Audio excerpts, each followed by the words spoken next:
Mambo vipi? Welcome to my YouTube channel. So, mnashangaa labda niko uwanjani nafanya nini? Msichojua mimi ni mtu wa mazoezi. Yaani mimi ni mtu wa michezo. Au nionyeshe jinsi ninavyofunga goli. Anyway, so leo nimeandaa surprise kubwa kwa ajili yenu. Nimekuja kuonana na kaka yangu, kipenzi cha Watanzania, kipenzi cha watangazaji wa michezo, kipenzi changu na kipenzi chenu pia. Najua hamko tayari kwa hii surprise, but he is here. Hi. Mambo. Unasemaje bwana? Sio kukupatia hapa nakuta matatizo. No, mimi niko sawa. Sawa. Mambo? Kwa niambie. Nimefurahi kukuona. Kweli tufaga mazoezi umevaa koti au hii ni light? Hii inapunguza mwili. Unajua mimi na mwili mkubwa sana sasa. Okay. Kwa hiyo inasaidia kidogo kupunguza. Kupunguza kivipi? Usionekane kwamba una mwili mkubwa au vipi? Yaani hii kwa jasho. Hii inakuwa kama sayuna vile. Unajua sayuna ile? Toa sana jasho kwa hiyo inasaidia kukata nyama. Okay. So unapenda kufanya mazoezi ya mpira sio gym? Sababu mpira yaani mazoezi ya mpira uzuri wake jenga kila kitu. Okay.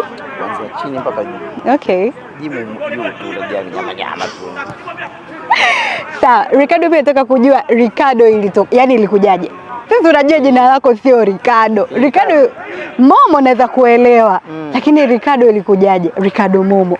Hii Ricardo lilikuja kwa sababu ya mimi nilikuwa mchezaji mpira. Okay. Mimi napenda sana kucheza mpira. Naona. Hata hapa jamani tuko uwanjani, tuko kwenye uwanja wa mpira anafanya mazoezi. Yaani mimi mazoezi yangu ni ya mpira tu, sema mazoezi. Okay. Gym nitakwenda kwa sababu ya mpira tu, ya tafiti. Okay. Kwa hiyo zamani nilikuwa nacheza mpira Kaunda pale uwanja Yanga ule. Kabla hujavunjika ule. Kuna mchezaji alikuwa anaitwa Ricardo Kaka. Watakuwa namfahamu watu wale. Hilo jina pia mimi nimewahi kulisikia. Ricardo Kaka. Sasa mimi nilipenda lile jina. Okay. Kwa wakati huo mimi nilikuwa naitwa Momo tu peke yake. Okay. Kwa nilipenda lile jina la Ricardo Kaka. Sikutaka kujiita Ricardo Kaka lote lile. Ilibidi nichukue Ricardo. Okay. Momo. Okay. That's nice. Kaka ile. Okay, kwa hiyo Kaka ndio ikawa wewe kwako Momo. Momo. Oh, nice. Nikaitwa Kaka nikabaki na Ricardo. Momo. Okay. Fantastic. Kwa mfano Ricardo, ungepewa nafasi ya kuwa semaji wa timu yoyote ile kutoka Tanzania ambayo wewe unatakiwa uichague, ungechagua timu gani na kwa nini? Azam. Azam? Kwa nini Azam? Naipenda. Unaipenda Azam? Okay. Kwa hiyo ni shabiki wa Azam? Ndio, timu yangu Azam. Mbona mimi sijui? Nianza kushabikia Yanga, nikahama, nikaja Simba, nikahama, sasa nimebaki Azam. Okay. Sawa. Nataka unipangie kikosi cha mpira, yani wachezaji. Chagua kutoka yani kila timu. No. Kikosi kimoja ila wewe chagua wachezaji wa timu hizi za Bongo kutoka Tanzania. Okay. Ulipata first 11 yangu mimi. Nataka mimi. Ya kwako. Ukipa Diara. Okay. Diara. Beki ya Okwasi. Beki kwenda namba 3 kule na kwenda na sasa kwa fomu sasa hivi sio? Kwa fomu sasa hivi mimi nahesabu tu. Mimi jamani sijui fomu, sijui chochote, nahesabu afike 11. Diara. Beki ya Okwasi. Beki na kwenda na Mohamed Hussein. Okay. Simvunjie heshima Kapombe na mheshimu. Okay. Sana. Kama inatakiwa substitute basi atakuwepo kwenye post yangu Shomari Kapombe. Fullback ya Okwasi, fullback Shabara. Okay. Pale center pale. Mimi naondoka na Rushain. Naondoka na Baka. Okay. Rushain na Baka. Na sita. Naondoka na namba 6.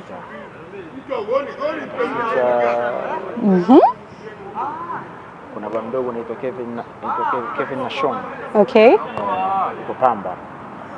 Okay. Alikuwa na msimu mzuri sana. Sasa ni msimu. Okay. Namba 8. Kaondoka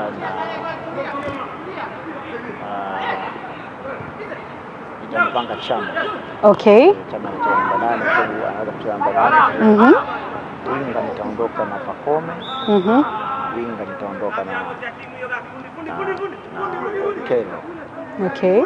Striker nitasimama na Dube, namba 10 Faisal. Okay.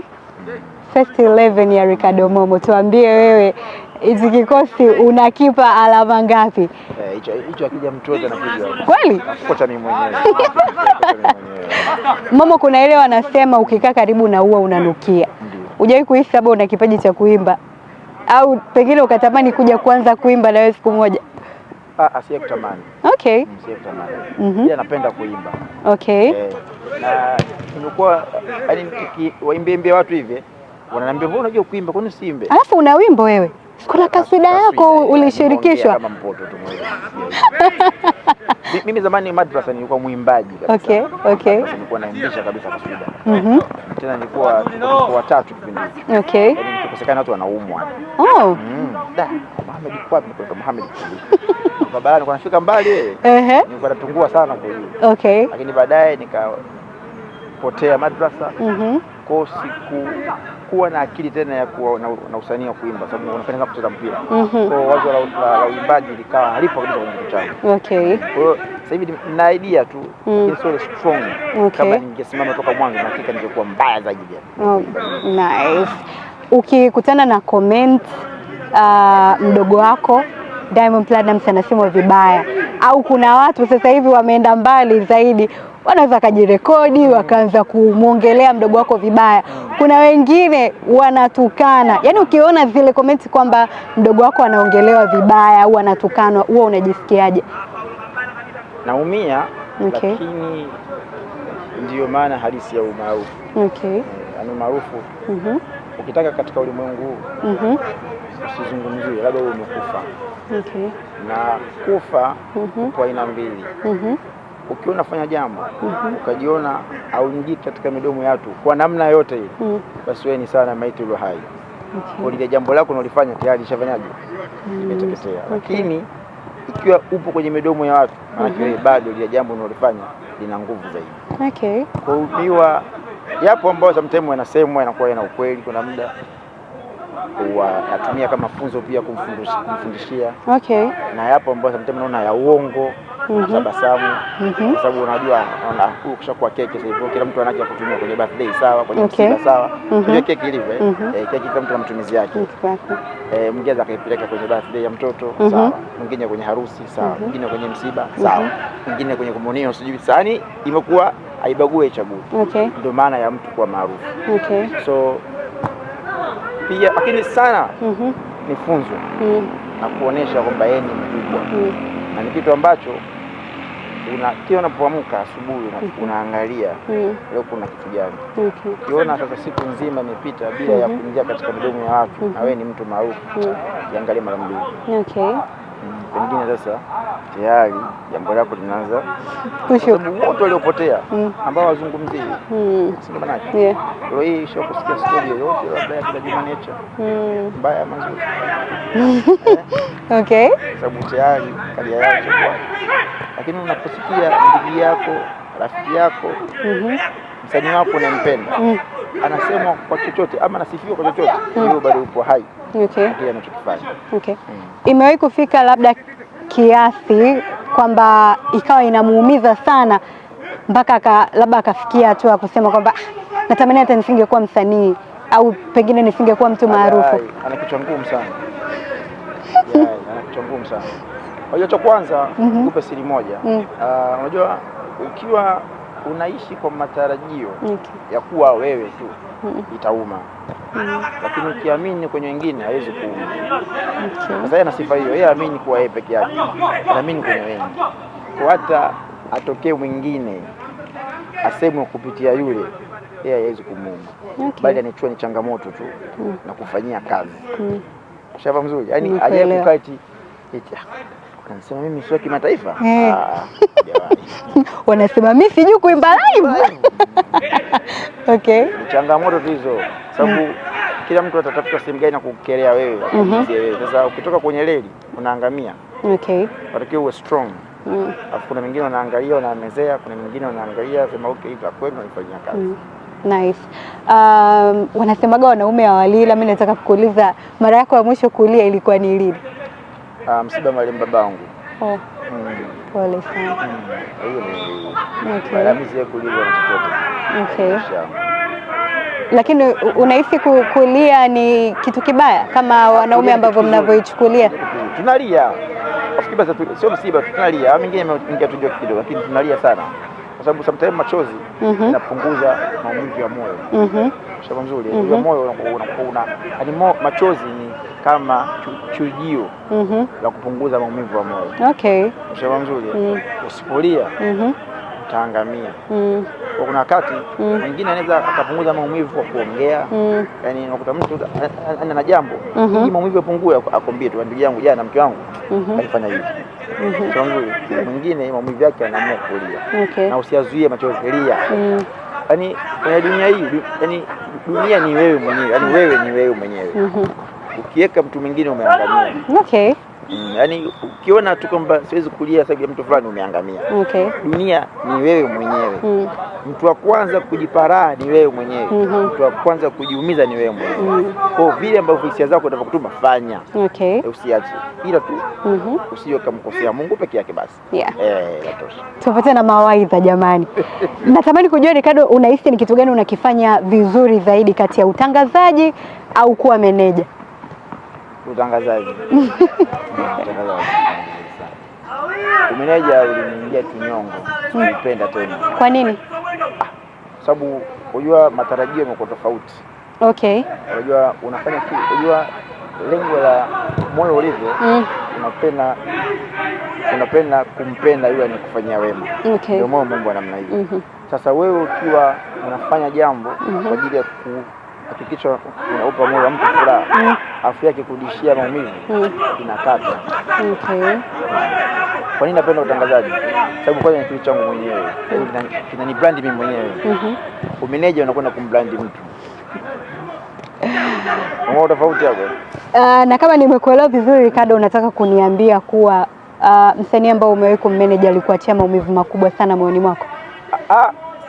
Yaani inaweza ikawa tafsiri yangu ilikuwa labda ni mbaya. Tafsiri yangu mimi. Okay. Lakini sikupata, yaani sikuona raha ya kufanya ya kumanage wasanii. Okay. Sikuona raha. Kwa maana hata nilivyo kwa mtangazaji tu niko na basi natosha. Nabaki huko. Sasa huko nasikia raha. Sasa mimi napenda kuongea. Kwa sasa hivi wewe sio meneja? Mimi bado nipo. Mimi sasa hivi ni kiongozi wa meneja wote najiweka WCB. Na vipi katokea Tila ameanza kuimba faka mfuate Ricardo kaambia kaka naomba unisimamie jamani itakuwaje? Nakupa njia. Nitakupa tu njia. Sasa hivi kumsimamia mtu hapa? Nitakupa tu njia, nitakuelekeza. Okay. Nitakwambia fanya hivi, nitakupa tu njia. Na hizo njia namshukuru Mungu naziweza. Fantastic. Okay. Kuna fitna yote unapoiona tu. Umetoka WCB. Nyinyi ndio waliwazia wa fitna. Chukua nakupa maneno yangu. Okay. Na miaka 10 kwenye game. Kumbe mimi nikitaka miaka 10. Nikitaka hizo fitna nitakutafuta. Mimi na miaka 10 kwenye game. Okay. Kwa najua yani. Hapo nimekaa na Waridi. Lazima ninukie sana. Kumbe tuitoe ile AKA za ndani tuende kwenye mzee wa fitna. Ricardo, usingekuwa mtangazaji ungekuwa nani? Sasa hapo ni mtihani kwa sababu lengo langu la kwanza kabisa, yani lengo langu mama lilifeli. Okay, ambao ilikuwa ni bora. Okay. Sasa Mungu alivyo. Unajua hizi riziki zilivyo. Mungu ndo anapanga. Okay. Na mara nyingi Mungu anaweza yani kukosa kitu. Kuna njia mbili, aidha ni mpango wa Mungu ama fitna za binadamu. Shamanzo ndio maana kuna aya anasema wa min sharri hasidin za hasad. Maana kuna shari za wenye kuhusudu. Kuna wakati unaweza ukapoteza kitu sio Mungu kataka. Okay. Husda tu. Kwa sisi jinsi tunavyoishi hapa tuna dua tuna nini hatufali muda mwingine. Kwa Mungu anakuwa naye mbali. Kwa unapokuwa mbali na Mungu maana hapo inabidi uwe karibu na shetani. Maana uwe karibu na waganga. Sasa kwa mganga uendi. Kwa Mungu upo. Wewe hayo. Uko wapi? Okay. Kupiga watu. Nimefahamu vizuri? Nakuelewa. Sasa mimi ilikuwa chaguo langu mwenyewe ni kucheza mpira. Okay. Napenda kucheza mpira. Niliona nuru. Nilikwenda mpaka Uarabuni. Oh. Nilikwenda Uarabuni kabisa Qatar. Sababu ya mpira, nimecheza mpira vizuri tu pale Qatar. Wow. Lakini kuna mambo kidogo yakatokea tukarudi nyumbani. Okay. Kurudi nyumbani. Sasa mimi wakati nacheza mpira tulikuwa tunacheza mpira kipindi zamani sana. Ni Alikiba. Baadaye Alikiba mwenyewe unamuona wewe. Tunacheza wote mpira. Okay. Kipindi zamani sana, kipindi kigumu. Watu waamini wenye vijana. Tofauti na sasa hivi. Kwa hiyo ilikuwa zamani ukishakwenda kucheza mpira riziki ngumu ipatikani, inabidi uchague kati ya kazi na mpira. Bora kazi kuliko mpira. Kwa sababu mwisho wa siku natakiwa kula. Nikaachana na mpira. Okay. Kwa Mwenyezi Mungu akaamua tu kwa kuwa uchezi basi nitakupa upate riziki kupitia mdomo. Okay. Mdomo umo kwenye mpira. Umemwongelea Alikiba, mara nyingi ikitokea watu wanaamini, mimi mwenyewe ninaamini hivyo kwamba akiwa sehemu ambayo atakuwepo Alikiba hatuwezi kumuona Diamond au hatuwezi kuona watu wa karibu wa Diamond. Nadhani ni kutokana tumeikuta hiyo kwenye game kutoka tunakuwa wengine wadogo tumekutana na hiyo. Lakini umemwongelea na umesema mlikuwa mnacheza mpira zamani. Natamani utupe experience ya hicho kipindi cha zamani wakati mnakutana na kina Ali mnacheza, ilikuwaje? Na hii ni off the record, lakini Ali alikuwepo hapa sio muda mrefu. Mmeongea vizuri, mmepiga story vizuri, lakini ni kwa sababu hakuja kuwa na kamera watu wakarekodi nini, lakini naamini ingerekodiwa watu wangeenda kuwa like mbona huyu kaka yake Diamond na Ali hivyo. Au Diamond na Ali hawana ugomvi alafu wanatuzuga mashabiki. Okay. Kuna ugomvi wa biashara. Okay. Na ugomvi unaambia kitu. Hiyo sikuiwaza. Okay. Sawa mzuri. Ugomvi wa Diamond na Alikiba ni wa biashara, sio wa kutokuzikana. Okay. Ni biashara tu. Yaani kila mtu anavutia upande wake. Kwa lazima mkorozano iwepo kwenye maisha. Lazima wote mkiwa mnawania kitu. Sababu lengo ni fan base tu. Okay. Kila mtu anajivutia kwake. Kwa kwenye ile mkorozano lazima mambo yawepo. Okay. Sio ugomvi wa kutokuzikana. Kwa ugomvi wa biashara kuna room ipo ambayo watu kama zungumzi kati hapo uliona GSM alikana na model. Yeah. Uliona? Lakini kwenye biashara ya hivi. Okay. Sababu kila mtu anataka auze yeye. Ila sio kutokuzikana maana yake. Okay. Ugomvi wa kutokuzikana ndio mwezi kuzungumza. Ali yule ndio. Hii biashara vipi kama unatimiza mpira vile. Simba na Yanga ukiana mpaka mateki baada ya dakika 90 wakitoka okay. Kwa namna hiyo. Sasa sitajua mara nyingi mashabiki wanavyoivaa. Wachache ambao wenye uelewa vizuri. Na inasaidia, inaita chachu. Hii inasaidia sana kufanya muziki pia uwe active pia. Uwe hai. Haya marumbano ni mazuri sana kwenye biashara ya kimuziki. Na hata natoka yaanze ya marumbano ndio imefanya Bongo Flava imekuwa juu zaidi. Yeah. Kila mtu anataka kufanya jambo kumuonesha mwenzie. Sasa ile kufanya ile mashangaa kila mtu anafanyaje? Anajitutumua ili kujitutumua hiyo ndio njia nyingine kupatikana hiyo. Okay. Okay. Kwa wala hakuna ubaya. Mwanetu sana kwa sababu ya kwa wote, mcheza mpira wote. Nimeshashinda sana kwa kina Ali. Sana tumeshinda sana. Sana kila ugali dajani kipindi hiki. Okay. PS na nini. Ndugu wangu ndio mwanae kabisa. Sana yani. Kwa hiyo vitu vingine ni vitu vya biashara huwa na viheshimu. Na sio mfano ingekuwa labda ndio tupo kwenye tukio labda la kimuziki hapa mfano kwenye show labda. Wewe 150 wewe unajua. Usiniambie. 150. Kwamba msinge salimiana na kucheka kama mlivyofanya hivi sasa hivi. Okay. Sasa unajua kama una akili, wewe kama una D2 kuna kitu utakuwa umeondoka nacho. Ila kama hauna basi tuachane na hiyo. Momo ni mume wa aina gani? Mimi. Muungwana sana. Tuambie ukweli. Tudanganye. Na madhaifu yangu, unajua mwanamke akikupenda ndipo anapovumbua madhaifu yako. Okay. Yaani ukiona mwanamke wako, ukiona ndoa yako mwanamke alalamike kwa chochote, iangalie mara mbili, kama mapenzi ndani. Okay. Mwanamke akiwa na love, kupenda mwanamke, basi kila kitu kinakuwa ni tabu kwake. Okay.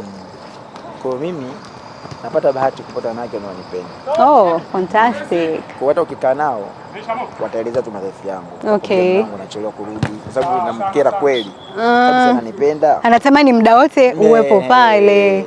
Okay. Mimi ni mwenyewe binafsi nikijiangalia ni muungwana. Mimi sina ugomvi na mtu. Mimi kakaa na mtu wote kamuuliza. Siyagomba na mtu. Si ofisini, si nyumbani. Okay. Okay. Siwezi kumkaribia mtu, siwezi. Mimi nitazungumza naye tu kwa hekima. Okay. Kwa sababu nini maana hekima? Kuweka mambo pale pale. Kwa mimi nitaona hapa atakaye tunyoosha, nitakunyoosha bwana. Kuna mmoja nikapata sikapenda basi unyoosha. Jambo mshamba Okay. Jambo mshamba. Dini yako inaruhusu Momo. Una mpango wa kuwa na wake wangapi au moja tu anakutosha? Moja inatosha. Oh. Huo mpango bwana nini? Okay. Wajua tu walikuwa nao kwa sababu mpango wa nini? Lakini Momo nisha kusikia na nadhani nilimewahi kusikia wewe ukisema Diamond mdogo wangu ni Muislamu anaweza kuwa wake wanne. Ni wewe? Sheria inaniruhusu. Sheria ni Muislamu bwana, waweni mwapendao katika wanawake. Okay. Lakini unaoa kwa sababu gani? Wacha Mungu wa zamani walikuwa waoi kwa matamanio. Okay. Wanaoa kwa sababu. Okay. Yaani hizi options zimewekwa sana ni kwa sababu. Jamani mtangazaji. Unaona mmoja. Pole. Huyo mmoja unaona kama labda ujitoshelezi kwake wewe mmoja, basi ili usizini pesa chuma cha pili. Okay. Ukiona tena wa pili naye pia bado hakutoshelezi, wale wawili wasiweka chuma cha tatu. Yaani ni sababu, sio tu matamanio. Sababu ukiendekeza matamanio, wanawake wapo wengi sana. Utaoa wanne kwa kutamani. Okay. Bado utatamani watano, wa sita, wa saba na lakini ukioa kwa sababu maalum, okay, utakufunga pia. Nice. Labda umeoa mke wako wa kwanza, pengine Allah akujalia uzazi. Okay. Nataka kujaribu sasa. Sema pili unaangalia kweli mti. Yaani sababu, sikusema kwa hivyo ni sababu kwa hivyo. Labda zingine anaumwa mke wako wa kwanza, ana maradhi ambayo yanamfanya time ashindwe kukustarehesha, basi weka chuma cha pili. Okay. Yaani sababu tu, sio matamanio. Okay. Sasa mimi namshukuru Mwenyezi Mungu, mke wangu nilikuwa naye ananitosheleza, ananimudu. Oh, fantastic. Yaani vile nitavyokuwa naye pia naye, yaani kama sio zibali ninavyotaka naye anataka. Okay. Vile nitavyokuwa naye anaweza. Okay. Watoto alhamdulillah. Ana jitihada ya kumtafutia watoto. Riski alhamdulillah. Pambanaji. Okay. Pambanaji. Kwa hiyo sasa nafsi pia inasuta pia. Wewe ukiona nimeongeza hapa ni matamanio yangu tu, ila sio sababu yoyote imenifanya mimi niongeze. Okay. Chuma ninacho na nitamba nacho. Okay. That's nice. Hongera sana. Sio kila mmoja anaweza kusimama na kumsifia mwanamke wake hivyo. Nyinyi wanaume mwenye tabia hizo nyinyi, hebu acheni. Nataka nikutajie vitu hapa. Nitakuwa nakutajia vitu viwili, alafu wewe unachagua kimoja. Kiswahili. Sawa. Kwanza umaarufu wa pesa. Pesa ndio kizuri. Pesa. Okay. Simba au Yanga? Kulikuwa kuna maelezo hapo Pesa. Kwa sababu yote hayo ili tupate pesa. Hayo maarufu kila kitu tunaona tupate pesa. Okay. Ama atakaye hayo maarufu tu kuchazuka apate pesa. Kwa kama imetokea shortcut. Naichukua 100 ndio maarufu. Ukitokea shortcut umaarufu hauna sababu tena kwa maarufu. Si ndo kama hivyo unaona Momo watu wanakutetemekea. Jamani Momo. Sasa ndio yote haya ili tupate pesa. Okay. Sio manake. Ndio imetokea shortcut, pesa hizi hapo. Ni maarufu wa nini? Tutaweka pembeni. Jamani, good night. Goodbye. Sawa. Simba au Yanga? Sifa za lijali hapa. Yaani uchague moja. Jamani, mbona kwenye umaarufu na pesa wote. Sasa hamna chaguo la hivyo. Sasa wewe utakontea mpize mimi shoti mimi. Simba au Yanga. Jamani, mbona kwenye umaarufu na pesa umechagua? Hivi vitu tofauti. Huku kwenye Simba na Yanga ni mambo ya hisia za watu kucheza nazo. Okay. Kwa hiyo zote. Sasa hii nyingine inayofuata sijui itakuwaje. Anyways, Nino au Diamond? Nichague hapo hii.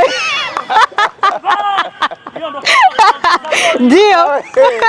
Nino au Diamond? Diamond kwanza. Zuchu au mimi? Sasa inabidi tukipata nafasi tutamuuliza, ila wewe tumeanza na wewe. Nino. Diamond hapata. Okay. Unajua kinuna wewe? Okay. Itaenda kuwa mada. Yaani kwa umemchagua Diamond? Sasa nafuata anakuwa pili. Okay. Mke kwanza. Fantastic. Nakupa kisa, yupo enzi hizo, enzi za Tuwema huko. Okay. Alikatiza mtu wa kwanza, analia. Akauliza, huyu analia nini? Akamwambia huyu analia mamake amefariki. Akamwambia mwacheni. Akakatiza mtu wa pili analia. Akamwambia analia nini? Akamwambia babake amefariki. Akamwambia mwacheni. Akakatiza watatu, mwanamke analia.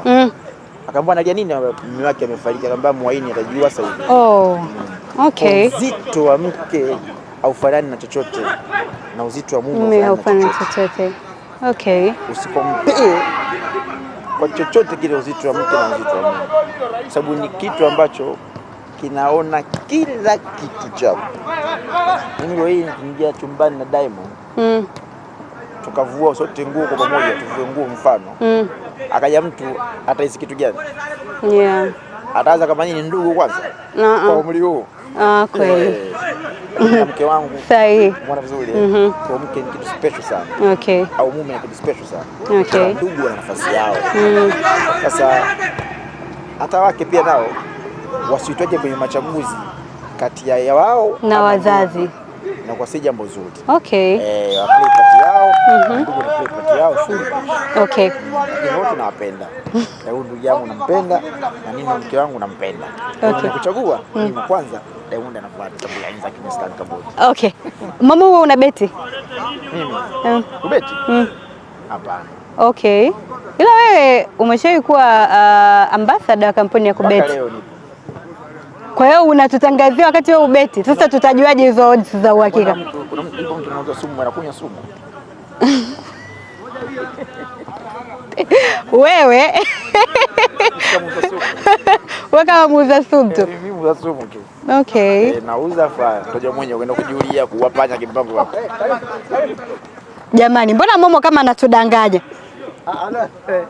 Wewe acha kameramani. Mimi kama muuza sumu tu. Kameramani wangu anacheka. Kweli Momo. Mashabiki wa Momo, mmemsikia ndugu yenu. Sawa. Kuna kauli mtaani. Ndio. Imetawala sana. Na sio mitaani tu, hata kwenye mitandao ya kijamii inasema hakuna mwanaume mwenye mwanamke mmoja.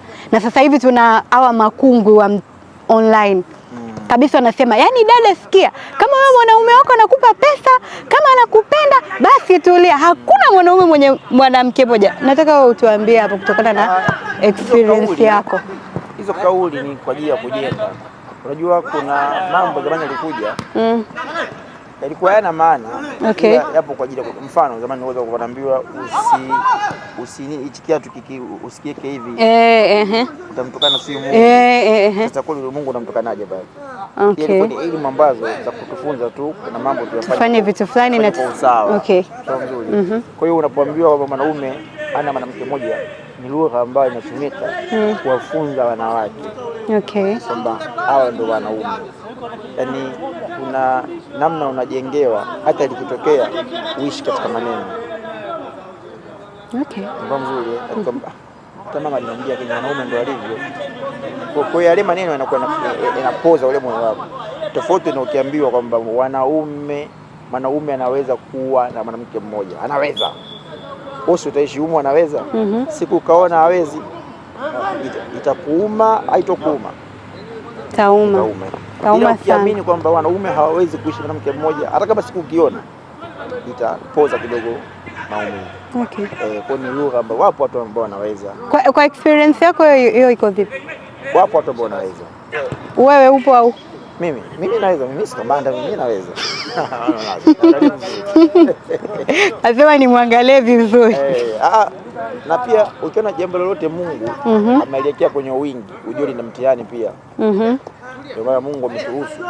Kitendo cha kuturuhusu tu tuoe wanawake wanne, maana yake kwamba kuna engo inaonekana pia kuna udhaifu kwa wanaume. Okay. Sio nzuri kwa sababu asili ya wanaume asili yao basi ni matamanio. Okay. Sio nzuri. Mtu mwenye matamanio kimfunga kwa mmoja kwa mtesi. Okay. Mpe space. Ndio maana imewekwa space. Okay. Lakini sio katika njia mbaya. Unapoambiwa kama mwanaume hawezi kuishi na mwanamke mmoja, sio katika njia mbaya. Okay. Kwenye njia nzuri ambayo Mungu inampendeza. Okay.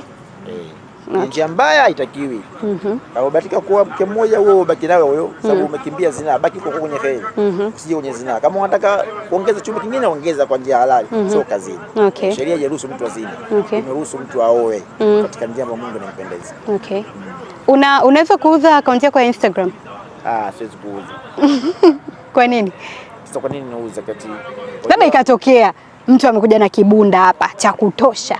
Bei gani atanipa? Okay, labda wewe ndo useme. Unajua akaunti yangu ile nikiangalia inaendesha sana maisha yangu. Sana vibaya mno. Ni maisha yangu kiasi kikubwa ninaringa leo hii. Naringa mfano hapa. Mwana hapa nina simu mbili za iPhone, hii 16, hii 17.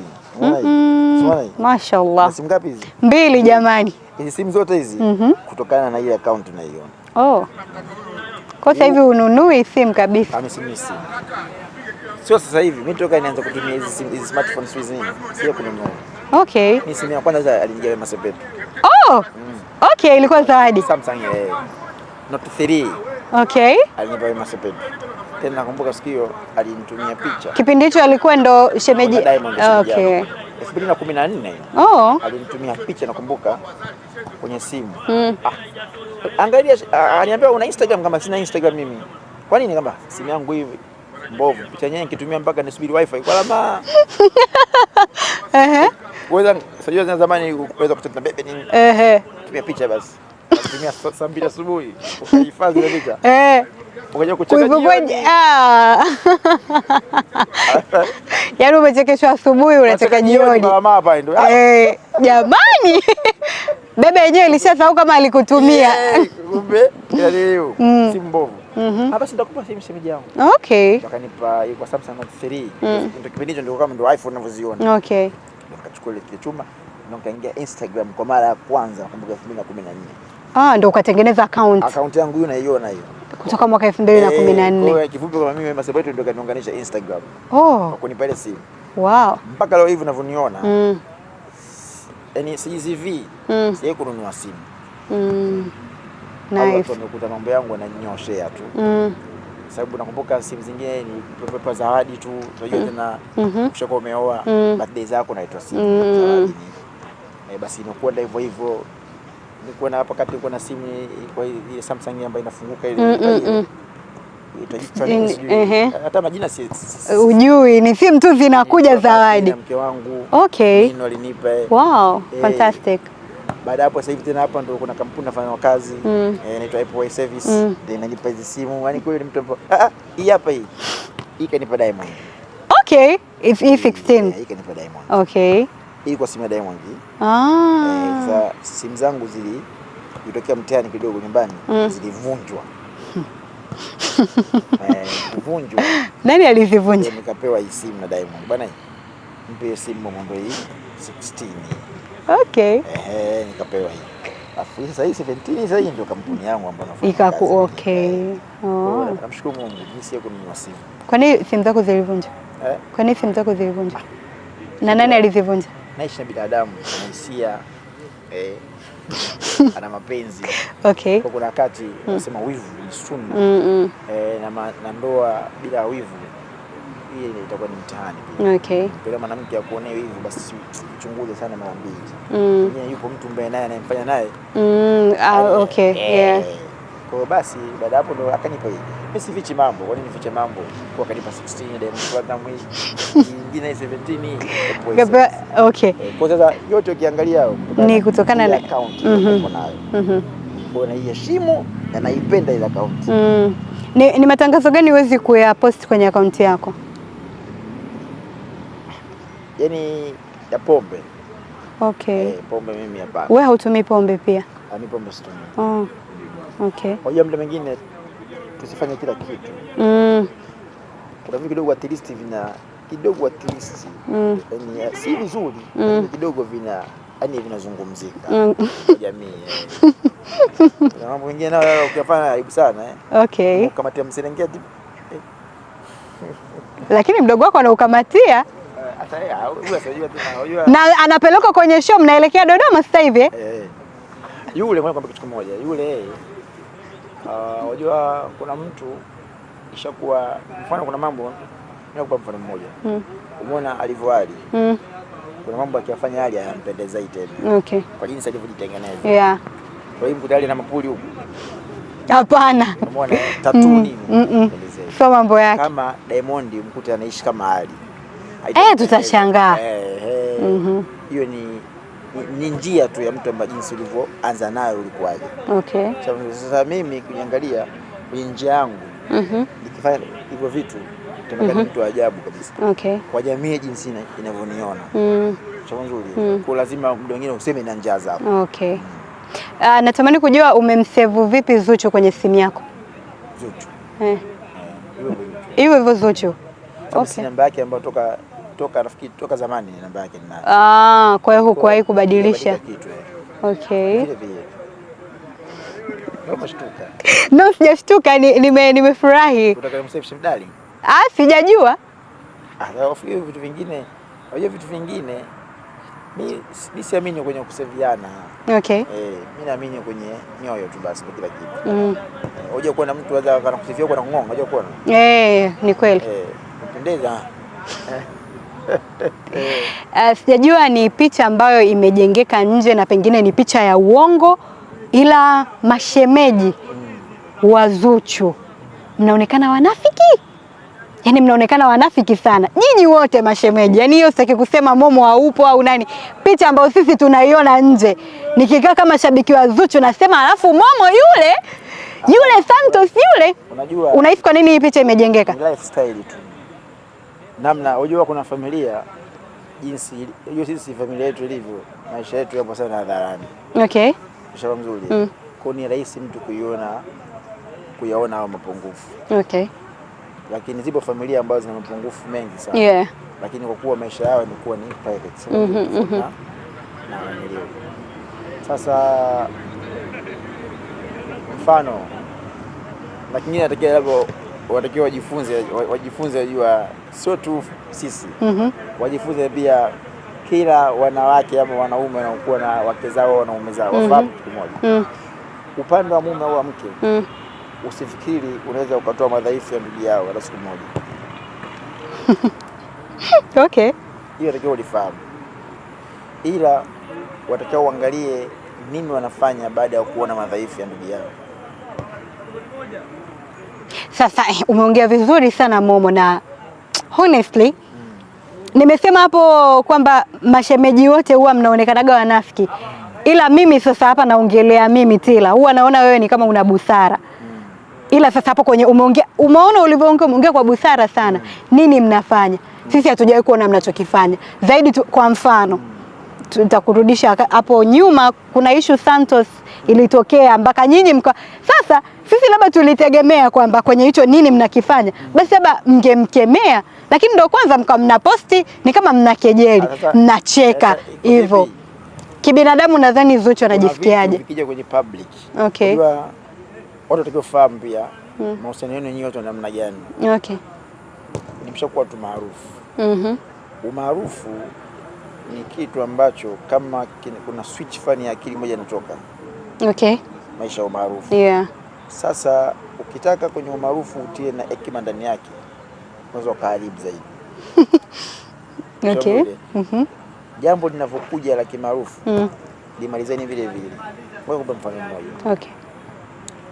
Kuna vitu vikifanya kama mfano ulivyosema hivyo ya nani? Ya Tosi. Tungeichukulia labda ile jambo ungechukulia labda serious kabisa ile. Lingeta picha mbaya pengine. Au ningejenga maumivu zaidi kwa muziki. Okay. Ili kupoza mambo sio makubwa na nyinyi mfanye utani. Okay. Kwa watu wakiona ana kwa kiki hawa. Jambo shafanyaje hiyo? Afisa mbeni sasa ndio mnasolve namna gani ya kulisolve ile jambo. Okay. Ushamba mzuri. Yaani mimi elimu nilipata siku moja, nakumbuka mimi nilikuwa kuna ndugu yangu mmoja alinisimulia, alikwenda sehemu alikuwa ananyanyasika sana. Alafu anafanyanyasika, anamuona ndugu yake anayaona yale mambo. Ila mbona akemei? Amekaa kimya. Amekaa kimya. Kuna siku sasa akaja ndugu yake akamwambia, ndugu yangu nayaona unayofanyia. Ila nikisema nikuambie kwa njia ya imani nitakutia unyonge zaidi. Bado nakuhitaji wewe. Mageza nikakwambia sasa mimi nitakwambia ndugu yangu naona afu mimi nitakusina jinsi ya kufanya. Mage nitakupa unyonge.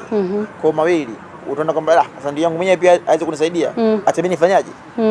Wewe upate nguvu, mimi nijifanye kama sioni. Okay. Kwa hiyo kuna mambo mabaya yote yanayokuja kama yalivyokuja. Watakiwa umalize nao huko. Sialete tena hadharani. Afu baadaye kuna sasa baada ya pale inabidi unaangalia sasa baada ya pale, je, matukio kama haya yanafanyika tena mara ya pili, ya tatu, ya nne na ya tano?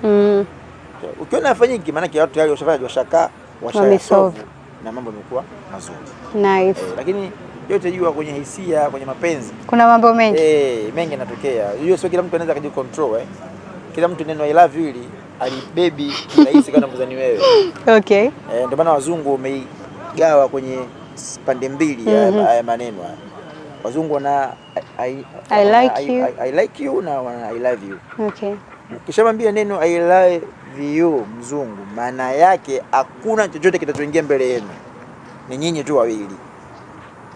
Na akiona weleki, akikata mguu amekata. Lakini mzungu akimwambia I like you. Hata anikuta mimi nimekukumbatia wewe hapa namna hii. Akiona wala anasema excuse me. Na ataendelea na mambo yake. Na baadaye atakutafuta. Okay. Kwa sababu hajua aliniambia kwa mimi. Okay. Kama nitamani tu. Lakini ukimwambia I love you, afu kumfanya mambo ya kipuuzi, uarudi nyuma. Sababu wewe kutoka. Kweli wewe ni kwa sio kila mtu anaweza neno I love you akalibeba katika njia ya kimasiara. Wengine wanalibeba kweli. Kwa mkimletea mambo ya kinaniliu. Afu kingine niseme tu jaribu kudili na yule ambaye mnaunganisha mwili mmoja. Usidili na kila mtu. Unataka kudumu kwenye ndoa na familia, usidili na kila mtu. Ukiweka japokuwa ndoa ni familia mbili. Ndoa ni familia mbili. Sio watu wawili. Watu tukifahamu ndoa ni familia mbili. Okay. Maana familia mke na familia ya mume. Hiyo ndio maana, sababu mnakwenda kutengeneza mtoto ambaye atakuwa ni mtoto wa familia zote mbili. Ila ukitaka kudumu kwa ndoa hizi za Kiswahili, dili na mwanaume wako au mwanamke wako. Okay. Nice. Unataka kudili na kila mtu? Itakuletea shida. Sana. Mambo ni hasadi inaanzia ndani. Yeah. Usida inaanzia ndani, inaanzia nje. Pengine mimi sipendi tu nikuone wewe upo na fulani. Sahihi. Nitakuwa naita tu visa. Watu wanataka labda kumbe ni visa tu. Lengo tu ni kuharibia wewe. Sasa kama unakosa akili, utajaribia mwenyewe maisha yako. Okay. Mambo ni wimbo gani wa Diamond unaupenda sana na unausikiliza sana? Mpaka sasa hivi? Yaani favorite yako? Mimi zote kusema. Yaani mimi ngoja kitu kimoja. Hakuna mmoja ambaye ni pendwa zaidi. Ambaye yaani mimi msanii ninayempenda kwenye maisha yangu. Mimi mimi sina msanii yote ninayempenda zaidi ya Diamond. Kwa hiyo unamsikiza Diamond tu? Yaani ninayempenda ni Diamond. Okay. Kwa mtu jua akipenda kila kitu cha mtu utakipenda. Chazuri. Ila namsikiliza kila msanii. Chazuri. Mimi kila nyimbo nazisikiliza. Hapa nilipo tu nakuja hapa nasikiliza Buju. Buju. Okay. Unaonaje huu wimbo? Wimbo mzuri. Okay. Wimbo mzuri. Umekutana na wasanii wawili wazuri. Wenye wana nafasi. Hiyo nyimbo ziko design 3 ama 2. Kuna good song na hit song. Okay. Mamangu, kupata hit song sio jambo rahisi. Nakubaliana na wewe. Ila good song ni wasanii wanatoaga sana hizi nzuri. Natoka ila hit song mamangu sio jambo la usifiri kama jambo la kawaida. Wizkid mpaka leo anahangaika na nyimbo yake hivi. Hajapata mpaka leo. Essence. Au anayo? Sasa hebu niache Momo. Niache. Kwa hiyo ukimwona msanii, yani tunatakiwa tujifunze kusupport wasanii wetu wanachokifanya, sio tunabeza. Okay. Watu wanaona ni rahisi sana kukaa kupata hit song, sio kitu rahisi na haitabiriki, inakuja tu hit song. Sababu unajua msanii yeye analeta chakula, anasema kitamu ni shabiki. Kwa hiyo washabiki ndio wanaamua nyimbo ipi iwe hit, ipi siwe hit. Okay. Ila tu toa nyimbo nzuri. Hakikisha kwamba ni wewe kwenye simu za watu unakuwepo. Okay. Hilo ndio jambo zuri. Kwa hiyo ni nyimbo nzuri. Nice. Huwezi kuibeza tu kwa kuwa haijakuwa hit, ni nyimbo nzuri. Huwezi kuibeza, nyimbo nzuri. Na nyimbo hizi mara nyingi zipatagi, yani nyimbo hizi sio nyimbo za eti taratibu kama sindano sumu. Unachoma Januari unakufa Disemba. Ndio hizo nyimbo. Okay.